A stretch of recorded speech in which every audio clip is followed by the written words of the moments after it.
Ang Pangulong Bongbong Marcos, mga kababayan, ay nagbanta dito sa nangyayaring korupsyon dito sa flood control. At ang sinasabi po mga babayan ni Pangulong Bongbong Marcos dito, wala siyang sasantuhin kahit na sino. Di ba? Wala siyang sasantuhin kahit na sino, basta kahit kaalyado pa niya man yan o hindi. Basta napatunayan na ito ay sangkot dito sa flood control at pangungurakot dito sa flood control na ito, mga kababayan. Yan po ang pangako ni Pangulong Bongbong Marcos sa taong bayan sa kanyang mga pahayag sa media. At yan talaga, mga kababayan, ang ating inasahan. At bilang mamamayan, at palagi po nakasunod sa kilos at galaw ng administrasyon, ay naniniwala po ako, mga kababayan, na gagawin ni Pangulong Bongbong Marcos ang kanyang sinabi. Siyempre, ganito na lang yan, mga babayan. Ang Pangulo po ay hanggang 2028 na lang. Alright? Kung itong mga flood control na to ay gagawin niya kung ano talaga ang tama, talagang hahangaan po ang presidente hanggang sa kanyang pagbaba sa pwesto. Pero kung itong flood control po na to ay may pagtatakpan siya, malamang mga kababayan, ay babatikusin po siya dyan ng taong bayan, kasi isipin na pinipili lang niya itong mga kakastiguhin niya sa flood control na ito. Kasi po, mga babayan, itong si Mayor Baste Duterte, nagyabang na naman sa kanyang programa. Bumanat na naman ang bumanat itong si Mayor Baste, at ang sinasabi niya po dito, mga kababayan, ito raw si Pangulong Bongbong Marcos ay puro lang daw ito press release.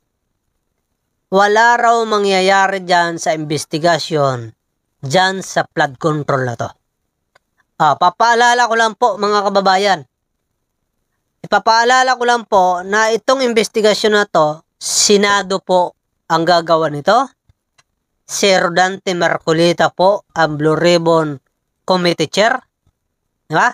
At ang balita ko pa nga dyan dito, mga babayan, gusto imbestigahan ito ng Congress, pero parang ayaw yata ni Sandro Marcos. Naintindihan ko si Sandro Marcos. Parang ang sinasabi niya dito, sangkot kasi dito ang ibang mga congressman na mga DDS. Yan ang sinasabi. Kaya, ang gusto ni Sandro Marcos ay wag sila makialam sa investigasyon. Ngayon, paano naman dito sa Senado? Sangkot din dito, de umano, itong si Chis Escudero, Joel Villanueva, GB, Ercito, nababalitaan natin yan.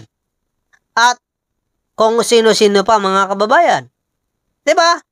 Dapat, hindi rin mag-imbestiga dapat itong si Rodante Marcolita. Kasi sangkot din yung mga senador dito eh.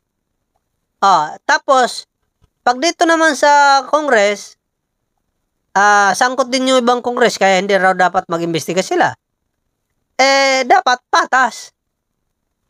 Kahit sino mag-imbestiga dyan, Senado, Congress, Palasyo, DPWH, basta po ay makatotohanan ng investigasyon at kitang-kita naman ng ebidensya na sangkot, ay dapat po panagutin. Di ba?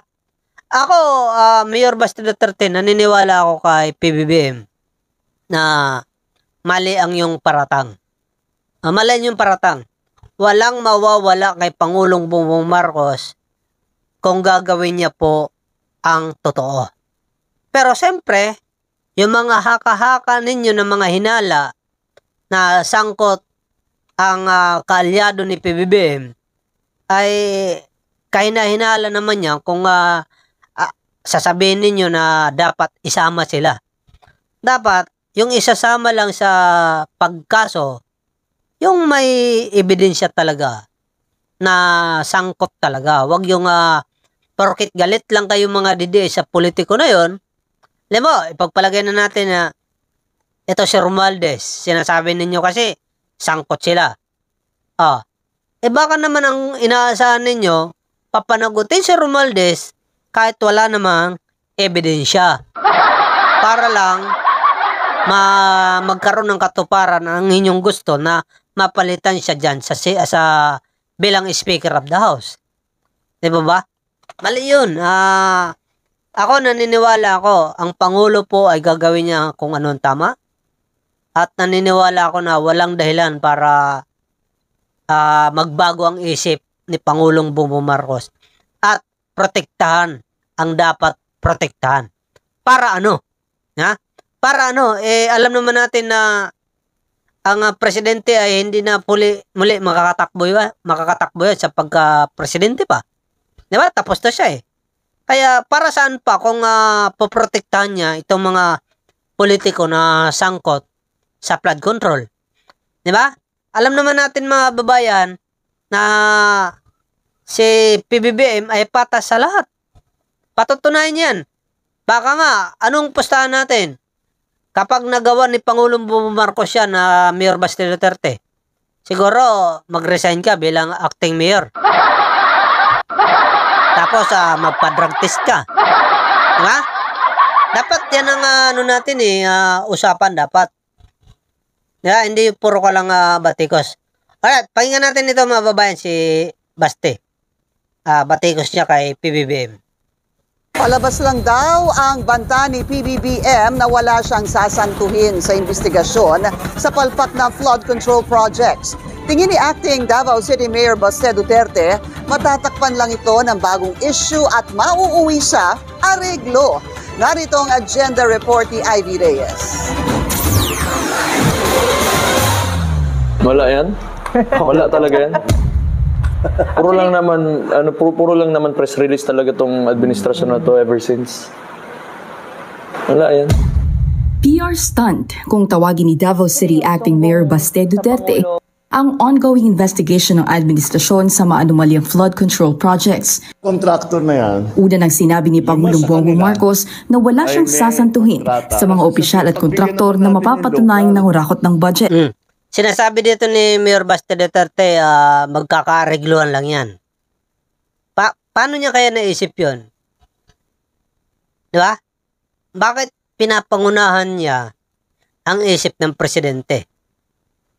Gawain niyo siguro yan, no?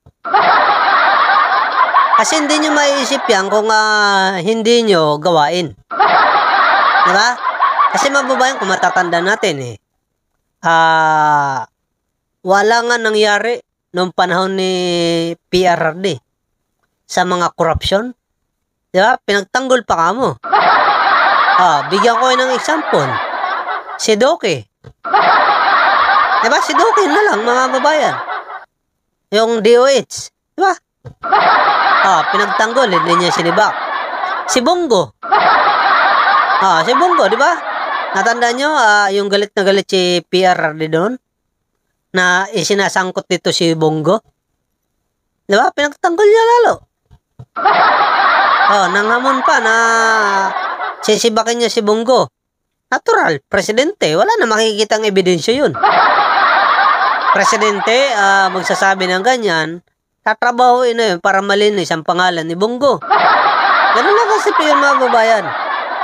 Diba?